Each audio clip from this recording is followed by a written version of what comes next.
Sadhguru, this is a temple that I know you told me that it will last thousands of years, and it's a feminine temple. It's a temple devoted to the female aspect, not only of us, but the whole existence, the feminine aspect of existence. So tell me about this. This is not man-woman, what is it? What is feminine, what is masculine? So you need to understand this. Human understanding comes from a certain perception, a limited perception. When I say limited perception, right now your whole perception comes through your sense perception. Sense organs can perceive something only if there is something to compare with. For example, right now, you know silence only because there is sound, and you know sound only because there's silence, isn't it? See, right now if I show you this part of my hand, you can only see this. You cannot see this. If I show you this, you can only see this. So this is the nature of sense perception, whether it's your eyes or your ears or your smell or your taste or your touch, everything is only by comparison. So, the moment you perceive through sense organs, you already divided the existence. So because of the division, your mind also thinks in divisions. Because without divisions you cannot perceive, without two there is no logic, so you need two. So these two fundamental principles, because we are human, we are a species with man, woman, masculine, feminine, we are calling them masculine and feminine. So in this culture, it may be referred to as Shiva Shakti, or in other cultures, yin and yang, whatever. So Shiva being masculine and Shakti being feminine. Yes. Why Shakti? Shakti means power. Why is that feminine? Not power, Shakti means energy. Energy, okay. It's energy. Unfortunately, because of various, civilizational and exploitative situations in the human societies, we are thinking of energy as power and dominance. No, energy is just energy. Without energy, nothing happens. So I could say this temple is a temple for energy. Feminine energy. Feminine. So let's go in and you tell me what feminine energy is, as against masculine energy. Is this what you call a leap of faith? Right? From intellectualism to consciousness This is doesn't one take big any leap. faith, it just needs a leg. Or a broken leg, okay.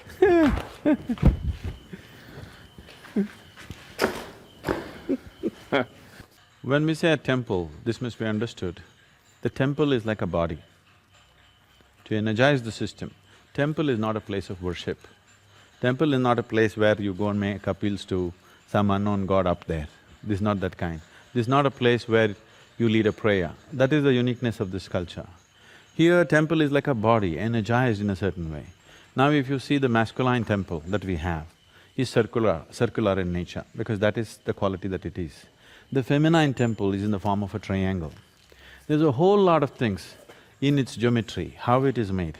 See, all the wings are 33 feet, properly done in the multiples of 11. It is made in a certain way to create a feminine energy there. Why 33? If you go into these details, there are enormous amount of science behind that. Like your spinal column is 33 aspects, and… Which I just risked right now. Okay. So there are so many aspects to this which I don't wish to go right now, but essentially it is feminine energy. Where was the need for this, in a way? See, one thing is today, the feminine is at huge risk on the planet. So immediately people may think, oh, that's because of the man. Maybe man instigated it, but when I say masculine and feminine, I'm not talking about male-female. I'm talking about those two aspects, those two dimensions of life, without which our life will not be beautiful.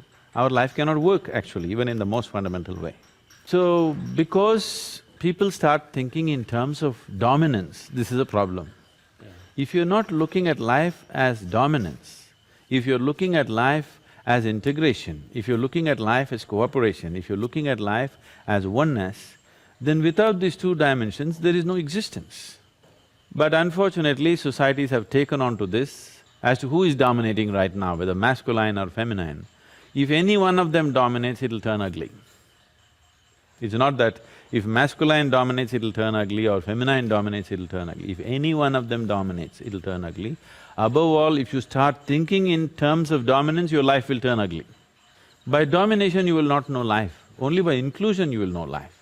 So this is essentially to create an energy force where people can experience a powerful sense of feminine, a fiery nature of the feminine thing. See, feminine is a very fiery form of energy. But today, because we have made economics the most important aspect of human societies, naturally, see, we need to understand this, economics is being glorified as if it's some kind of a divine thing. Economics essentially means survival process. Economics has a place in our life for sure, but it is not the be-all of life. So feminine doesn't belong to that dimension. If in these societies, love, art, music, above all aesthetics of life was dominant in a society, if aesthetics was as important as economics, nobody had to bring up the feminine. Feminine would be naturally, exuberantly alive and manifest in the society. Today, either we are slowly making all the women like men because they have to survive, they have to earn money, they have to provide, or a small percentage of them in reaction not being able to cope with that, they're becoming like Barbie dolls. Here we are creating a woman who is fiery and powerful in a completely different way. But what you're saying is, you just said love, art, aesthetics. You use those three words as part of the feminine energy. Now, I'm a filmmaker, I'd like to assume that I have all three in myself, so that's my feminine energy. Yes, it is. So If what you do else? not have the feminine, you won't look and think in terms of what's beautiful, what's not beautiful. You'll only think in terms of what's useful and what's not useful. You'll become utilitarian. The masculine is like that. So that's… So you being a man or a woman has nothing to do with it. So am I in conflict constantly between my masculine and feminine self? Why? See, that's the whole thing. These two energies are the basis of creation. Why would they be in conflict? They're in absolute collaboration. It is only in human mind that it's in conflict. In life, it's not in conflict. In energy, it's not in conflict. Only in mind it's in conflict because mind divides. Because to people when listening to you say the sheer absolute power of the feminine energy, they don't relate to that. They see feminine energy as something gentle, nurturing, soft. No. Tell me about the power of feminine energy, because See, a lot of our culture talks about various goddesses that have a sense of huge power and almost violent the original power. goddesses that we created in this culture were all Kali, Bhairavi, now she's Bhairavi, all fierce, powerful creatures, okay? Somewhere down the line, when the outside influences came upon the culture and people made fun of them, people ridiculed your women are like this then they tried to domesticate the feminine. And then they created Saraswati, Lakshmi, very soft, gentle, housewife kind of feminine. Bhairavi, you can't contain her to the limitations of your house, not that she cannot stay in your house, you cannot contain her to the boundaries of your house. She's all-encompassing, that's the nature of her.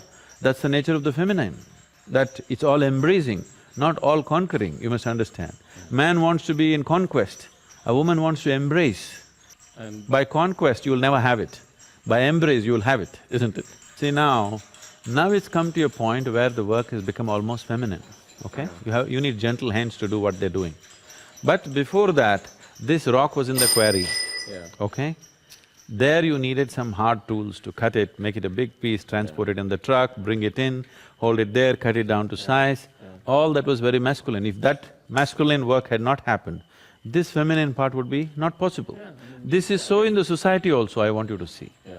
If the man goes about, breaks down nature, builds his home and all this, then the woman comes in and makes it beautiful. If she didn't come in, he would just have a rock house which is of no consequence. Nobody enjoys being there, they'll have a house and they'll live outdoor.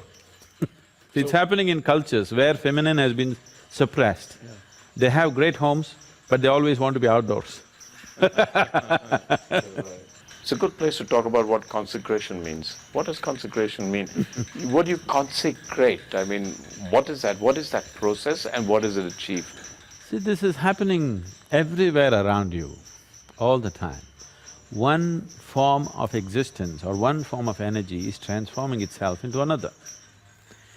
What is mud is becoming flower, fruit and food, isn't it? What is filth is actually becoming a flower. What is stink is becoming fragrance.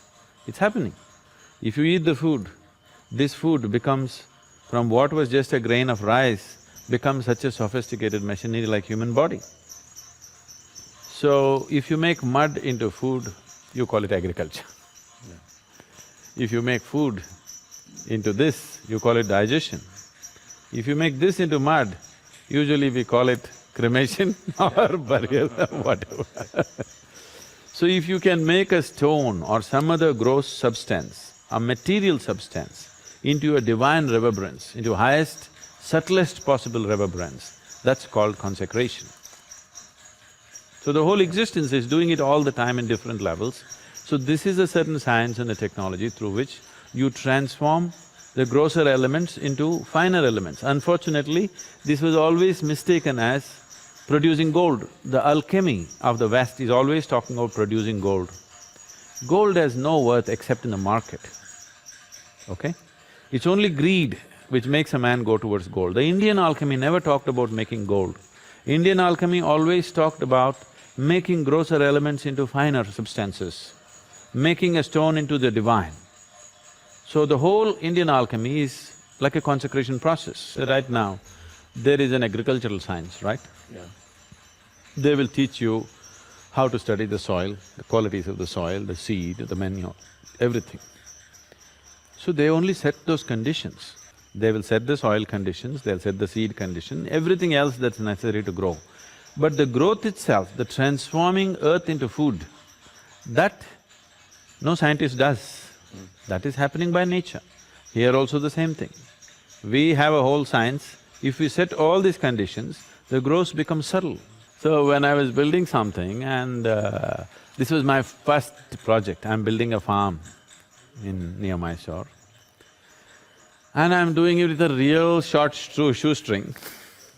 So, when I want to in the end I want to paint it, and I don't have the thing to get painters to paint this large wall surface.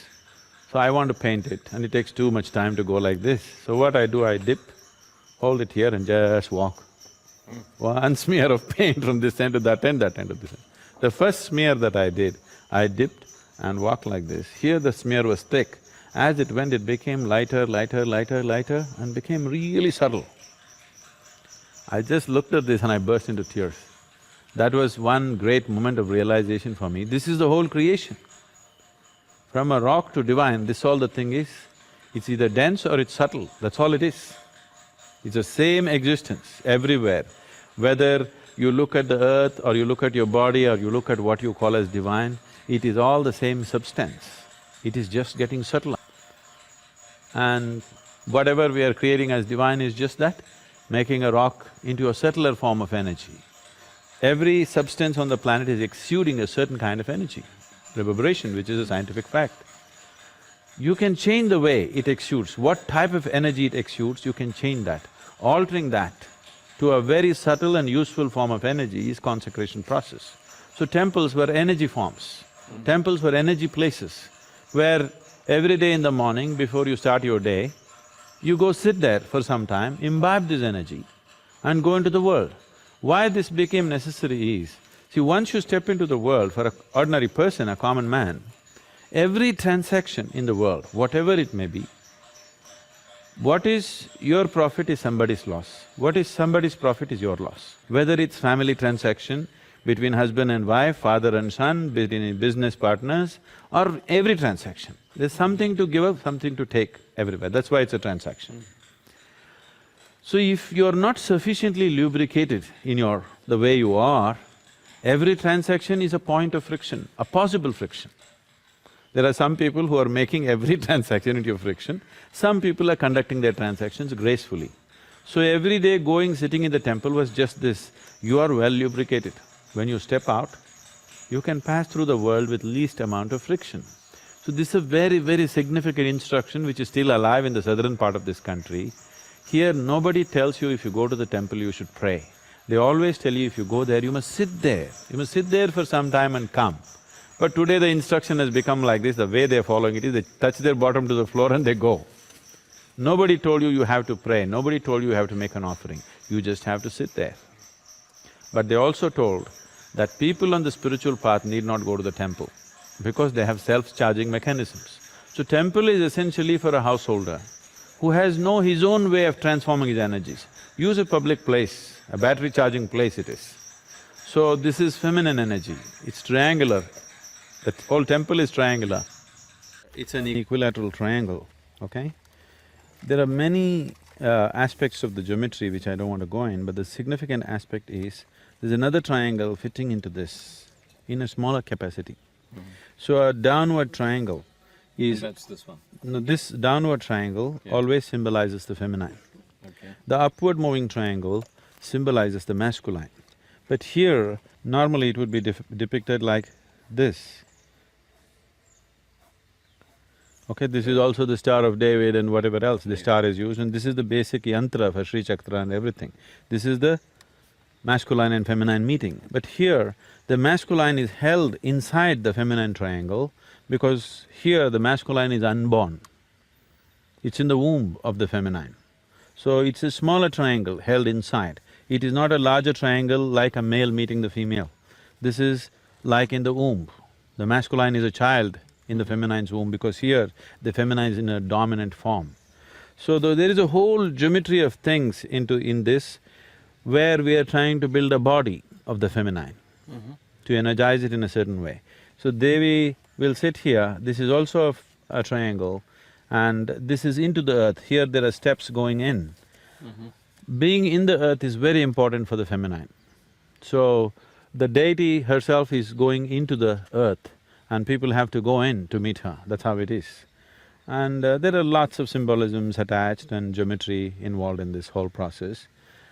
In the end, today you have walked in, it's like a construction site. After 2 months you walk into this space, forget about the ambience, walk with your eyes closed. You will see, it'll just hit you in your face, the whole energy of it.